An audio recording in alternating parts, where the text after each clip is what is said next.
जय हिंद दोस्तों। आप देख रहे हैं UTS 24 न्यूज़। तो आप लोग बिहार के चुनाव में जो कि बीजेपी बहुत बड़ी जीत हासिल की, जिसमें जिसमें 200 प्लस वोट मंगा दी बीजेपी। और ये जो 200 वोट प्लस आया है ना, पूरा सेकुलर पार्टी पूरा चोट खा गया है उन लोगों को, और सेकुलर पार्टी को पूरा पेट में दर्द है। आखिर ये 200 वोट कैसे बीजेपी का आ गया? ये 200 वोट आया कैसे? वोट चोरी हुआ, SIR के वजह से आया, किसके वजह से आया? अभी तक पूरा जो महागठबंधन की पार्टी है राहुल गांधी और कांग्रेस का, जिसमें ये लोग दिख ही नहीं रहे हैं वोट में। मालूम नहीं क्यों ये लोग चुनाव लड़े, जब हारने के बाद दोबारा ये दिख नहीं रहे हैं। और इन लोगों का अभी तक कॉन्फ्रेंस भी नहीं किए ये लोग, और पब्लिक में आए भी नहीं, और पब्लिक में बात भी नहीं रखे कि हारे मेरा गलती है कि नहीं है, किसका गलती है। अभी तक ये किसी को मालूम नहीं चला। तो इसी पे चलते हैं कि अगर वोट चोरी हुआ है तो फिर असदुद्दीन ओवैसी साहब का पार्टी MIM 5 सीट भी लेके आई। और देखिए कि असदुद्दीन ओवैसी साहब क्या बोले कि वोट चोरी का इसमें कोई मुद्दा ही नहीं है। इसमें वोट चोरी का मुद्दा नहीं है, जो कि महागठबंधन ठीक से मेहनत नहीं कर पाई, और महागठबंधन अपने गलती से हार गए, और महागठबंधन अपने घमंड के वजह से हार गए। जिसमें असदुद्दीन ओवैसी साहब बिहार के चुनाव में जिस सीट पे वो जीते थे पिछले 2020 में, उसी सीट पे आज के दिन 5 सीट फिर वहीं लेकर आए, और उनका विधायक बहुत अच्छे मतों से जीत हासिल किए। जिसमें आप देख सकते हैं कि असदुद्दीन ओवैसी साहब का बिहार में इतना क्रेज बढ़ गया है ना कि आप सोच भी नहीं सकते। असदुद्दीन ओवैसी साहब तो बिहार जीते ही जीते, अब असदुद्दीन ओवैसी साहब बंगाल के लिए तैयारी हो गए, और यूपी में भी आने वाले हैं। और यूपी में पूरा यूपी के मुसलमान असदुद्दीन ओवैसी साहब का वेलकम कर रहा है।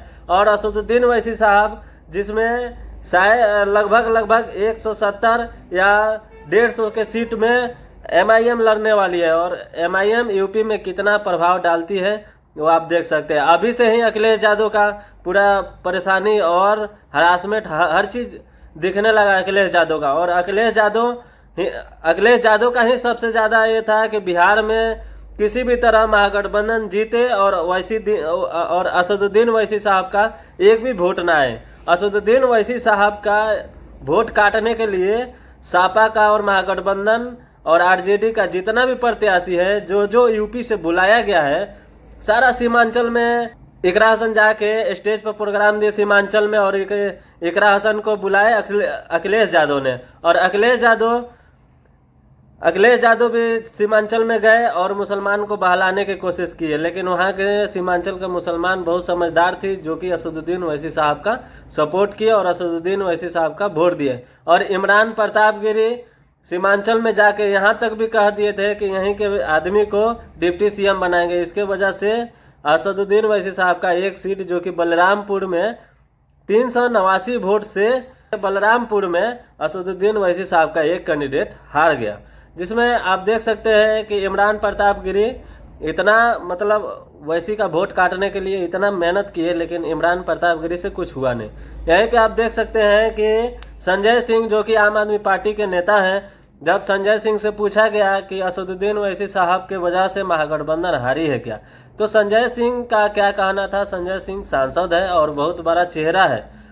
संजय सिंह का क्या कहना था कि नहीं, यहाँ पे इंडिया में हर किसी का राइट है, और असदुद्दीन ओवैसी साहब का भी राइट है यहाँ से चुनाव लड़ने का, हर जगह से चुनाव लड़ने का। और संजय सिंह भी सपोर्ट किए। और यहाँ आप देख सकते हैं कि सापा के पूर्व विधायक ST हसन भी असदुद्दीन ओवैसी साहब को बोले कि गठबंधन में ले लेना चाहिए।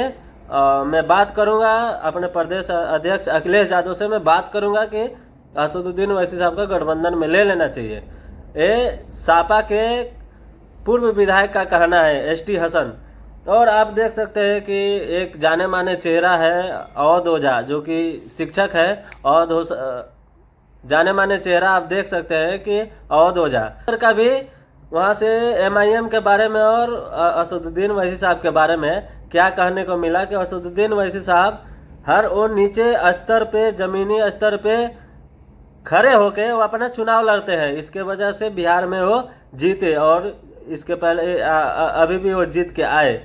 तो अवध ओझा सर का भी बात वो सही बोले, जिसमें असदुद्दीन ओवैसी के बारे में जो जो जो आप देख सकते हैं कि बीजेपी के पूर्व सांसद बृजभूषण सिंह, मतलब उनको कौन नहीं जानता बृजभूषण सिंह को। बृजभूषण सिंह वही है जो राज ठाकरे को यूपी में आने से रोक दिए थे। वहीं बृजभूषण सिंह है बीजेपी के नेता। वो बृजभूषण सिंह का कहना था कि असदुद्दीन ओवैसी साहब अच्छा नेता है और असदुद्दीन ओवैसी साहब अच्छा बोलते हैं और हर चीज़ पे वो अच्छा सोच समझ के बोलते हैं और उनका एक ही गलती है कि वो जात के मुसलमान हैं। इसके वजह से पब्लिक उनको कम अपनाना चाहती है। यूपी में बहुत जोरों शोर से लड़ने वाली है और बंगाल में भी लड़ने वाली है। इसके वजह से क्या हुआ है कि जितना भी सेकुलर पार्टियां है ना, पूरा इन लोगों का डर हो गया है। अब ये डर हो गया है कि अब जो MY समीकरण था और मुस्लिम को वोट लेके और खुद राजगद्दी पे बैठते थे, अब ऐसा नहीं चलने वाला है, क्योंकि MIM ने वहाँ पहुँच चुकी है और MIM पहुँचने के बाद अब वहाँ पे कोई इन लोगों का कुछ चलने वाला नहीं है। आप देख सकते हैं कि अब MIM बहुत हर स्टेट में चुनाव लड़ना चाहती है और अपना बंगाल में भी लड़ना चाहती है और वहाँ यूपी में भी लड़ रही है और लड़ेगी।